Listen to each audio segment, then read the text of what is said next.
Senhor esteja convosco. Ele está no meio de nós. Proclamação do Evangelho de Jesus Cristo segundo Marcos. Naquele tempo, chegaram a mãe de Jesus e seus irmãos. Eles ficaram do lado de fora e mandaram chamá-lo.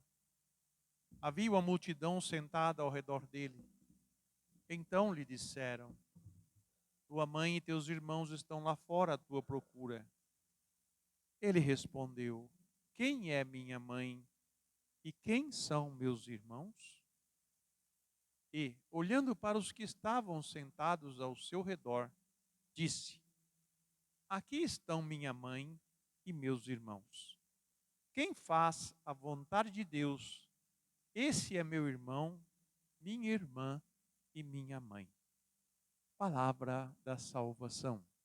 Glória a vós, Senhor. Que as palavras do Santo Evangelho perdoem os nossos pecados. Amém. Podemos sentar.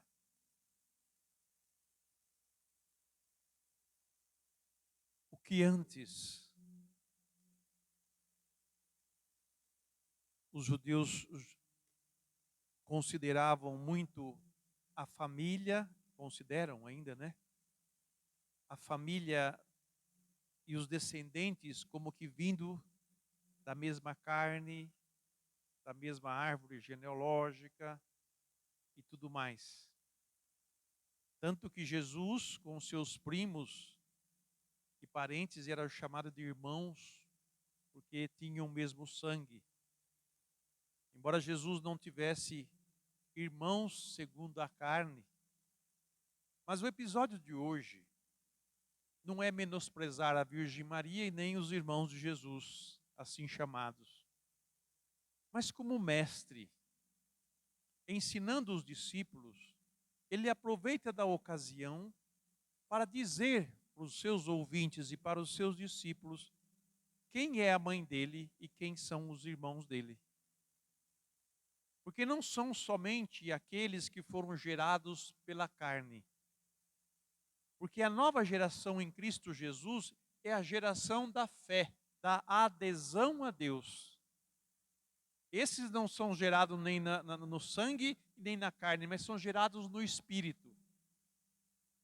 São gerados no sangue, quando redimidos no sangue de Jesus.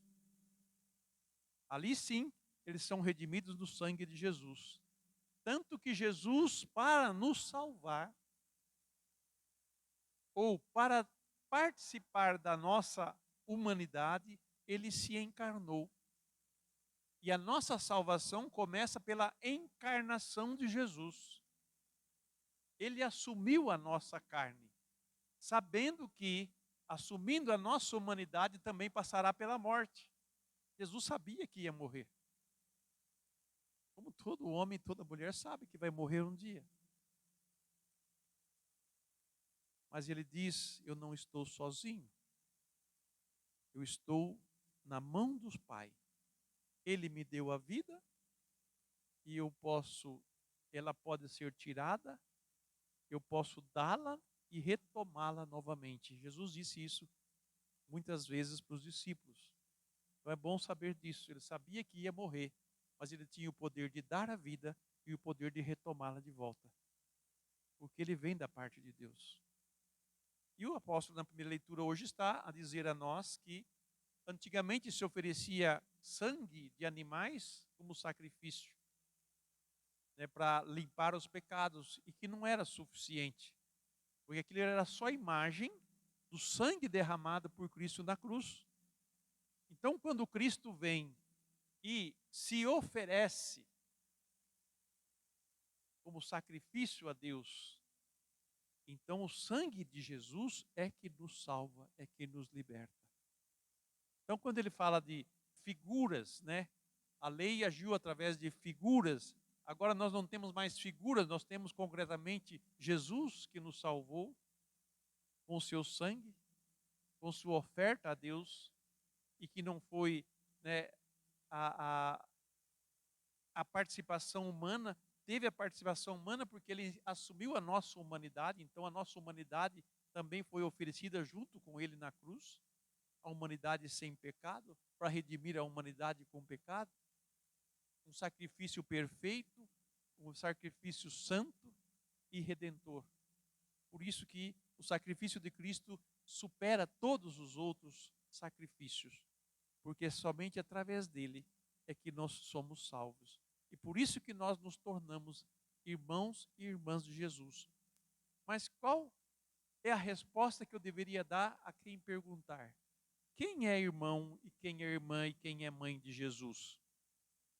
É quem faz a vontade de Deus. Esse é meu irmão, minha irmã e minha mãe. Assim conclui Jesus no Evangelho de hoje. Mas o nosso santo que nós celebramos hoje, São Francisco de Sales, deixou um livro sobre a filoteia. A palavra filoteia, filo, né, amado, teia se refere a Deus, né?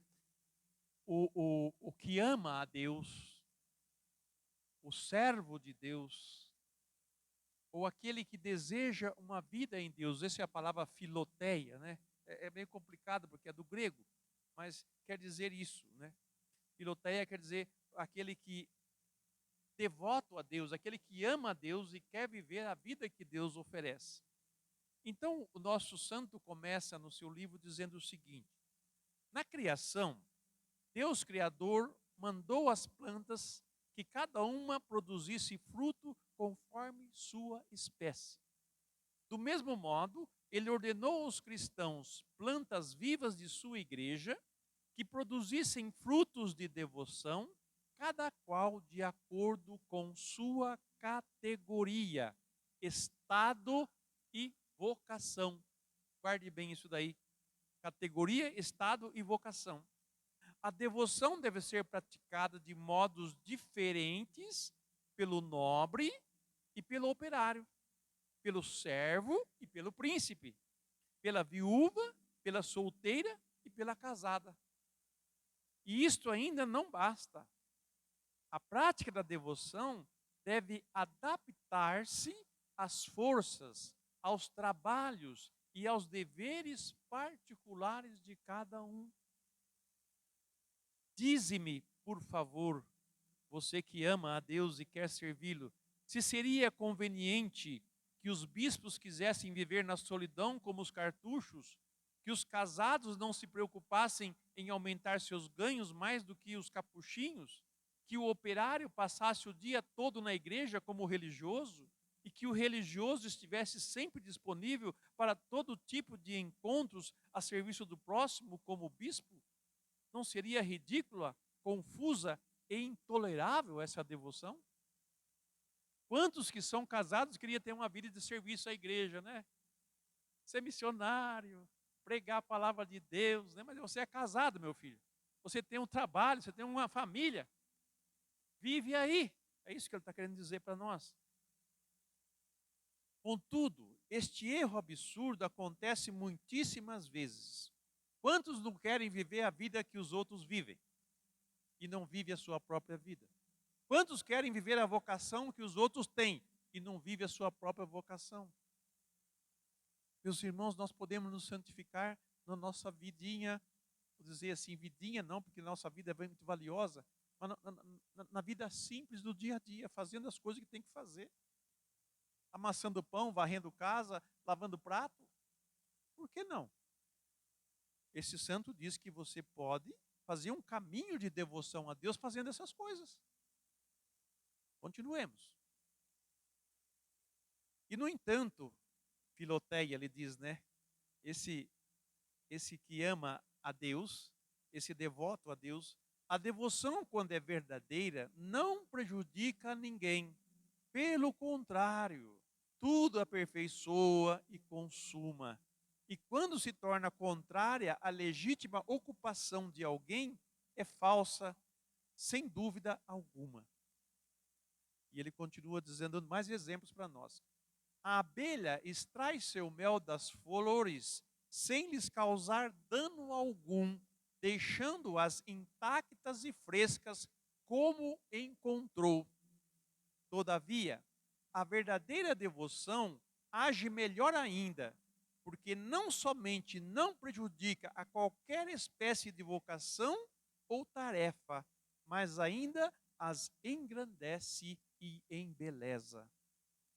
Toda a variedade de pedras preciosas lançadas no mel tornam-se mais brilhantes, cada qual conforme a sua cor.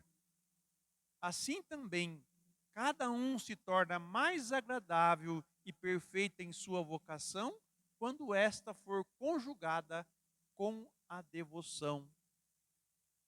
2 pontos. O cuidado da família se torna tranquilo, o amor mútuo entre marido e mulher mais sincero, o serviço que se presta ao príncipe mais fiel e mais suave e agradável o desempenho de todas as ocupações. Olha que maravilhoso. É um erro, se não até mesmo uma heresia, querer excluir a vida devota dos quartéis de soldados, das oficinas dos operários, dos palácios dos príncipes, do lar das pessoas casadas.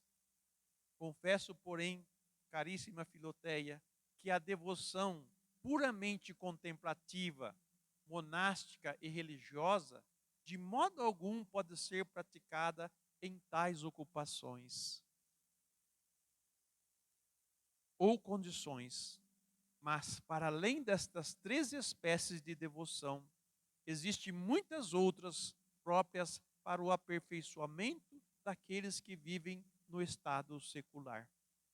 Portanto, onde quer que estejamos, devemos e podemos aspirar à vida perfeita. Eu não preciso estar no mosteiro para ter uma vida perfeita de oração a Deus. Eu não preciso estar na Canção Nova para viver a santidade do carisma Canção Nova. Por que a gente acha que lá naquele lugar é que eu vou ser perfeito? Ou lá naquelas situações é que eu vou realmente... Eu posso aprender com esses lugares, muita coisa. Mas qual é a minha vocação? Qual é o meu estado de vida? Aonde eu vivo? Aonde eu sirvo? Sabe, ele torna simples as coisas, nós complicamos demais. Eu já disse para muitas pessoas que queriam ir para a Canção Nova, não, porque eu estou fazendo o caminho para a Canção Nova, eu quero ir para a Canção Nova, e eu preciso ir, não sei o que lá, será que vão me aprovar, não vão me aprovar? Eu falei assim, filho, filha, se você viver o carisma onde você está, você já é Canção Nova. Você não precisa estar lá para dizer que você está vivendo o carisma Canção Nova lá. Viva-o aqui, onde você está. É como o Evangelho. Muitos acham que para viver o Evangelho eu tenho que estar no mosteiro, ou eu tenho que estar dentro da igreja, vivendo dentro da igreja. Não, viva o Evangelho na sua casa, com sua família, no seu trabalho. Não complique as coisas, simplifique. Se Deus chamou para uma vocação e fez o discernimento, é para isso daqui, glória a Deus, é esse o caminho que Ele está te dando.